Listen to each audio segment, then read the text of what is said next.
Good afternoon. Today, Circuit Attorney Gardner, Congresswoman Bush, and myself visited both the CJC downtown as well as the Workhouse. We talked to detainees in both facilities. We toured several places within both facilities. And I think I speak for all three of us by saying we were very disappointed, shocked, and frustrated by what we saw. I stand committed to the promise that I made when I was running for office. I stand committed to the budget that we introduced on Tuesday to zero out the funding for the workhouse. And today, the interviews that we had with the detainees in both facilities confirmed that this is the right decision. At the end of the day, people deserve to be treated with dignity and respect. As the daughter of someone who was incarcerated, this is personal for me. This is someone's father, someone's mother, brother, what we learned today, grandfather. Their rights aren't being respected or protected. We don't have all the answers today, but this is the first step to getting those answers. So thank you for coming, and I'm going to turn it over to Congresswoman Bush. Thank you.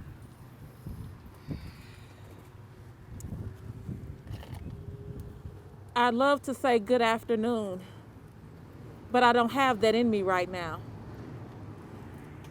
We just walked into two facilities within St. Louis, a place that we call home, a place that we love. As much as we already knew and we've heard about the conditions. Today we saw the conditions a different way. This is the reason why I ran for office. It's the reason why I believe and I know our new mayor ran for office. Because we wanted to not only be able to talk about, we didn't want to just complain about what we think is happening. We wanted to have access to see what's actually happening so that we can actually make change for real people. And so that's why we're here. This isn't something where it's just us wanting to just point blame and point no. What we want to see is people's lives changed who are housed in the Justice Center in the city and here at the workhouse. So we want to see that happen. So because of that, we walk away from this taking with us, listening to people say, free the slaves, listening to people say, I want to be able to have water so I can go to the bathroom. I don't want, like there's feces on the floor and I still get a tray. The people that are saying that the food is coming so cold when we get it every single day. Also, what is it? It's on a tray. I assume it's food, but what is it? And the idea, the notion that this is not a hotel is absolutely absurd. We understand it's not a hotel, but that does not mean that you do not treat people with dignity, respect, with basic kindness, that their basic rights shouldn't be met because they're in one of these types of institutions. And so because of that, we will do everything that we can to make sure that that everybody's rights are protected and whatever needs to happen, happens. If you hear it in my voice, I'm glad you do. Because had you seen the filth, the utter filth, the trash, the bugs, floors that are different color than what they really should be. Had you seen people wearing clothing that has been maced and they're still wearing it. I've been sprayed with mace so many times. I know what it feels like, and I know how long your skin burns, and I know your skin can slough. I know that the clothes continue to make you burn if you don't take them off. Where are the cleaning supplies? This is our work. And now that we are in position to do something about it, that thing will happen. And if it does not happen, you will see my mouth, my hands, my feet, my team, and I believe the same along with the amazing women that are standing here with me right now. At this time, I'm going to turn it over to our circuit attorney, Ms. Kim Gardner.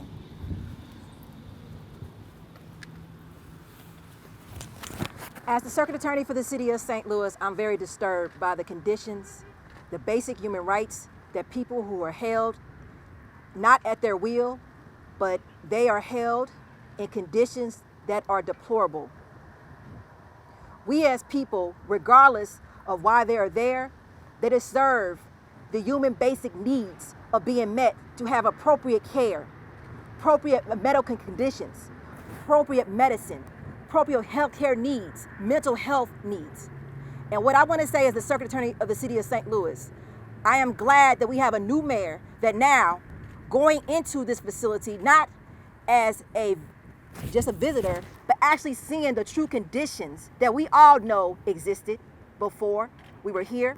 We all know the conditions that have been here for over 100 years, but actually have people that are willing, with this open investigation that we have, actually turn over the documentation needed to make the needed changes so we can hold people accountable.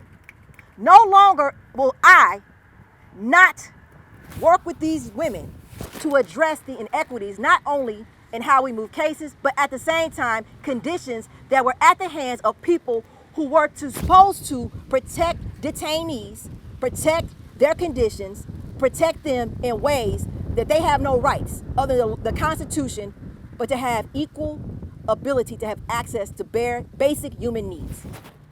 Basic human needs. We have to look at how we work together. No longer will I have a public safety director who say we don't have information. No longer will I have people telling me there's no COVID positive testing or no contact tracing or no one has been affected. No longer will we not have misinformation and lies that day one, being a registered nurse, being the circuit attorney of the city of St. Louis, I have asked the public safety director, asked the mayor, as well as the health director, as well as corrections, to give me that information so we can actually make sure we are all doing our jobs in this system. So I'm in a unique position because I represent not just only the individuals that are held, but actually the people of the city of St. Louis. And public safety also starts with the basic rights of detainees, as well as making sure the public is safe from people who come in and out the jail to spread COVID in this pandemic. So I look forward to working with these young ladies and working with everyone who wants to actually implement reform, not just lip service, but actually reform a system that we all know is doing what it is meant to be done. It is beyond broken. It needs to be rebuilt fairly and justly and equal for all. That's not saying I'm not going to hold people accountable who break the laws or violate violent crime or prey on our citizens. But at the same time, they deserve basic human rights when they are held in confinement in any of our jails. So thank you.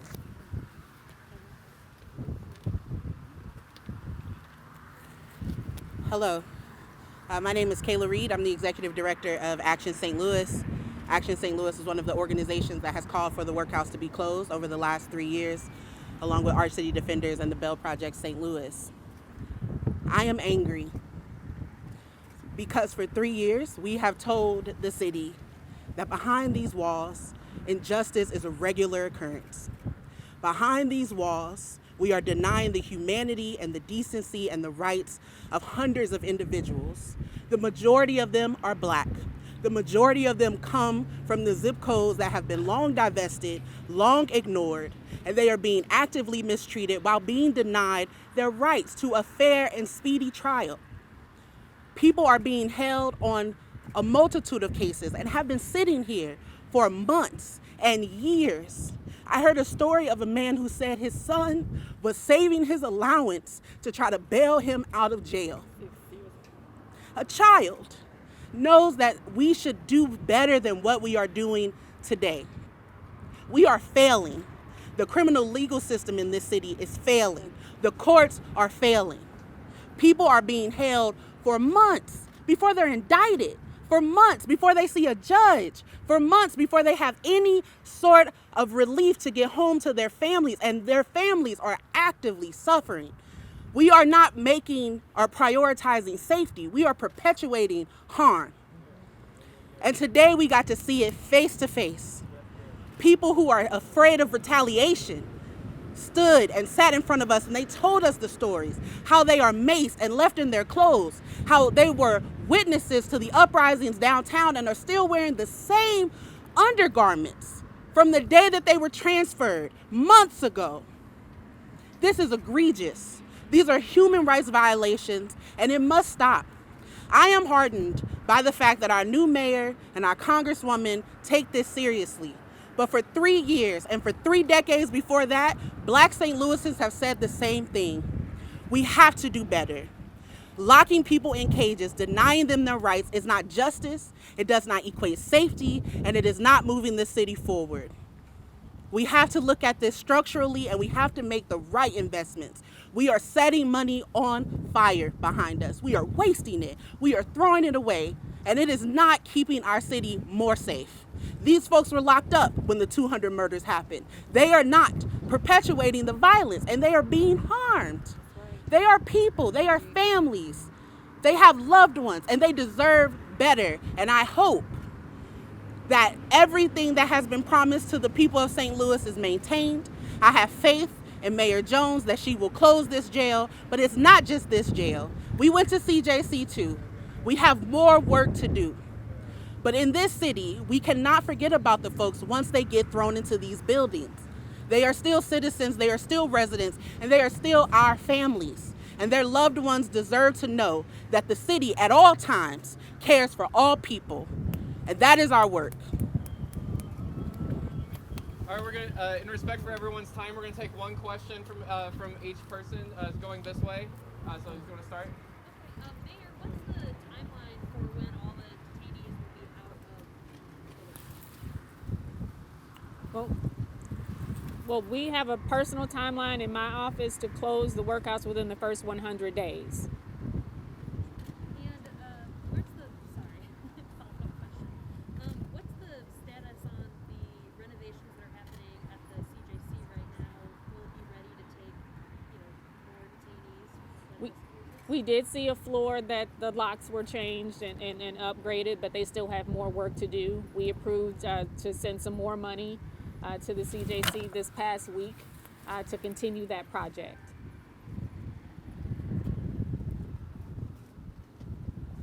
Next. Okay. What did you see today that makes you feel that this building is impossible to save?